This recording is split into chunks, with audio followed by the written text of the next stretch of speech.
Jay! Oh! Ano na naman to? Order mo! Inorder ko nga yan sa kaibigan ko eh. Eh, ba't ako sinisingil ngayon? Eh, sabi ko kasi ikaw ang magbabayad. Umorder ka, wala kang pambayad? Ano ka? Ba Ayos yun? ah. Kala ko pa naman matutuwa ka. Ba't ako matutuwa na ako sinisingil? Ikaw ang umorder, hindi ka magbayad. Sige, susuli ko na lang to. Kasi sabi ko naman sa kaibigan ko, matutuwa ka kapag may bago kang gamit. Yun pala, hindi.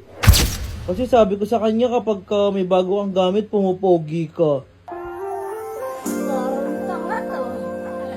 Hindi mo, lalo kang pumupogi. Oo.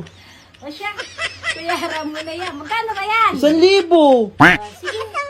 Mura lang pala eh. Teka, sigurado ka po. Oh, yun, di ba? Oh, lalo kang pumupogi, di ba? Talaga ah. Oo. Siya, bayaran mo na.